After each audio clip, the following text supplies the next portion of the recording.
Madiwani halmashauri ya jiji la Mwanza wameiomba serikali kuchukua hatua za haraka kuboresha barabara, wakisema hali hiyo inakwamisha shughuli za maendeleo na kurudisha nyuma juhudi za wananchi kujikwamua zaidi kiuchumi. Taarifa kamili na Grace Mpise.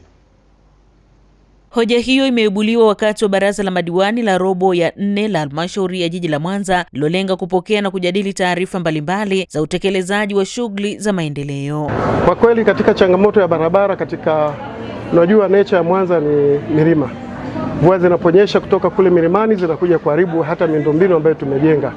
Lakini wakati huo naamini kwamba kazi inayofanyika ni nzuri sana kwa serikali. Serikali inatoa hela kwa kupitia daktari wetu, Rais wa Jamhuri ya Muungano wa Tanzania, Daktari Samia Suluhu Hassan, anafanya kazi nzuri, na unaona hata namna ambavyo sasa barabara za Mwanza zinaanza kupitika. Na mimi niombe sana katika kata yangu, ninaamini ninaposema mimi ni mwakilishi wa wananchi, na wananchi wanataka kuona matokeo. Wananchi hawahitaji sasa hivi zaidi ya kutaka kuona matokeo. Lengo ni barabara ziwe zinapitika. Kwa hiyo mifumo pia ya fedha inachelewesha maendeleo, hasa kwa upande wa TARURA, kwamba wanapongojea mfumo ufunguke wananchi hawaelewi kwamba kumbe kuna mfumo kufunguka, na kumbe kuna mfumo kufunguka ndo maendeleo yetu.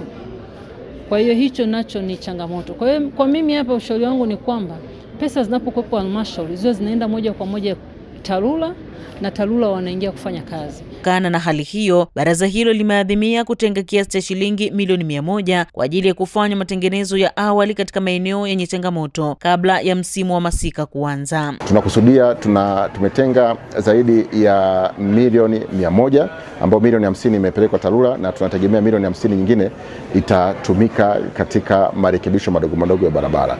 Na sisi kwa ujumla tumekubaliana kwa pamoja kwamba tuwekeze nguvu katika kipindi hiki ambacho kabla masika haijaanza, walau huduma hii ya urekebishaji wa barabara iweze kupita katika kata zetu zote 18. Hata hivyo, Mhandisi Makore Kisari kutoka wakala wa barabara za mijini na vijijini TARURA ameeleza mikakati iliyochukuliwa katika kukabiliana na changamoto hiyo, ikiwemo kufanya matengenezo katika maeneo yaliyoathirika zaidi. Kwa sasa hivi mchakato wa manunuzi umekamilika, bado tunasubiri maelekezo ya serikali ili tuweze kusaini mikataba na kazi zianze. Lakini pia kupitia fedha za mafuta hizo ambazo zilikuwa zimekuja na mkurugenzi umeagiza kwamba zile fedha zitumike kutengeneza barabara nyingine, tutaweka mafuta kwenye greda na ile barabara kuichonga, kuhakikisha kwamba hizo daladala anazozisema ziweze kupita bila wasiwasi.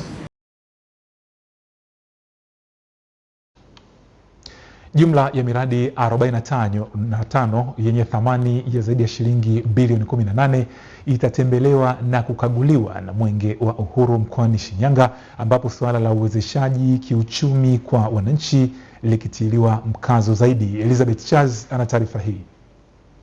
Akipokea Mwenge wa Uhuru kutoka mkoani Mwanza, mkuu wa mkoa wa Shinyanga Mboni Mhita ameainisha maeneo muhimu ambayo Mwenge utakagua, kuzindua na kuweka mawe ya msingi, ukianzia katika halmashauri ya wilaya ya Kishapu. Katika miradi hiyo 13 itawekwa mawe ya msingi ikiwa na thamani ya bilioni 12. Miradi 17 itazinduliwa ikiwa na thamani ya bilioni 4.2. Miradi 4 itafunguliwa ikiwa na thamani ya milioni 375, na miradi 11 yenye thamani ya bilioni 1.4 itaonwa. Wilayani Kishapu, Mwenge wa Uhuru umetembelea jumla ya miradi 8 yenye thamani ya zaidi ya shilingi bilioni 8, ikiwemo ujenzi wa soko kuu Maganzo, kukabidhi trekta kwa vijana kupitia mkopo wa 10% za mapato ya ndani, na kuzindua tawi jipya la CRDB benki Maganzo. Miradi 5 itazinduliwa, mradi 1 utakabidhiwa, mradi 1 utafunguliwa, na mradi 1 utawekewa jiwe la msingi. Manufaa ya ujenzi wa miradi mbalimbali ya maendeleo, hususan katika kusogeza huduma karibu na wananchi, nayo yanawekwa dhahiri. Hatuna soko, wafanya biashara tulikuwa tunahangaika, lakini kwa sasa tunashukuru kwa kweli tumepata utaratibu wa kuendelea na biashara zetu. Wafanyaje, mwingine ameuza ng'ombe, lakini kulingana na huduma imesogezwa pale Maganzo. Maganzo pale ukiangalia hapa Maganzo ni karibu sana, kilomita chache sana. Kwa hiyo itatunufaisha sana wakazi wa pande za huku wilaya ya Kishapu. Mama yetu wa huruma, nchi inaendelea. ameboresha huduma, uchumi kasimamia, kazi na utu ni nguzo, nchi inasonga mbele. Kiongozi wa mbio za Mwenge wa Uhuru kitaifa, Wazo Mwang'onda, amesema kipaumbele kwa kila halmashauri ni kuhakikisha inawezesha makundi maalum, hususan vijana na watu wenye ulemavu, ili wanufaike na fursa mbalimbali zinazotolewa na serikali pamoja na wadau wa maendeleo. Lakini Mheshimiwa Rais pia ametoa fedha nyingi zaidi ya bilioni 200 kwa vijana, na benki yetu ya CRDB wanahusika na hilo, kuwainua vijana kiuchumi kupitia hizi fedha ambazo Mheshimiwa Rais ametoa. Kwa CRDB wamekuwa nguzo kubwa kwa kuhakikisha Watanzania wanainuka kiuchumi. Serikali yetu ina push Watanzania wainuke kiuchumi, na CRDB wamekuwa sehemu ya kuhakikisha Watanzania wanainuka kiuchumi. Mwenge wa Uhuru utahitimisha mbio zake mkoani Shinyanga Agosti 24, 2026 kwa kukabidhiwa mkoani Geita baada ya kukimbizwa katika halmashauri zote 6 za mkoa wa Shinyanga. Elizabeth Charles, Star TV, Shinyanga. Serikali ya kijiji cha Salagurwa, wilaya na mkoa wa Geita umesema kutofahamu sheria za madini na kukosekana kwa mawasiliano kwa wakati kati ya wamiliki wa leseni za madini, serikali za vijiji na wamiliki wa ardhi kumekuwa kukiibua migogoro isiyo ya lazima. Renatus Masuguliko kutoka mkoani Geita na taarifa hii. Akizungumzia uwepo wa changamoto hizo kwa niaba ya serikali ya kijiji cha Salagurwa, Martin Manyasima ametolea mfano serikali ya kijiji hicho mnamo tarehe 3 mwezi wa 6 2026 ilitoa kibali kwa mwanakijiji wa Mbula Nyalango kuanza mchakato wa kujenga kiwanda cha kuchenjulia madini aina ya dhahabu plant katika shamba lake, lakini baada ya kuanza mchakato ilibainika kulikuwa na leseni ya utafiti madini iliyotolewa toka mwaka 2017, huku kijiji na mwenye ardhi hawana taarifa. Ila kwenye serikali yake ya kijiji ilibariki kwamba ni ruksa aweke planti ili na kijiji kijipatie manufaa ya chochote kitakachopatikana hapa. Wambula Nyalango amesema baada ya kubarikiwa na serikali ya kijiji na kuanza mchakato huo, alipowasiliana na ofisi ya afisa madini mkazi Geita, ilibainika kulikuwepo tayari na leseni ya utafiti na akaahidiwa litafanywa kazi kwa njia ya majadiliano. Hata hivyo, ombi lake yeye ni kupatiwa kipande kidogo cha ardhi kwa ajili ya kujenga planti. Sasa nikaona niende kwenye kijiji ili na mimi nipate kakibali kakujenga kwa planti, na hiyo planti hiyo itakuwa ni manufaa kwa kijiji changu pamoja na serikali pia. Mimi naomba nipate kibali cha kujenga planti basi. Afisa madini mkazi Geita Samuel Shaw amekiri kuwepo kwa hatua hiyo na kuwa kilichopendekezwa ni kufanyia kwa majadiliano na sio kisheria, huku akitumia fursa hiyo pia kuzungumzia sheria ya haki madini na haki ardhi.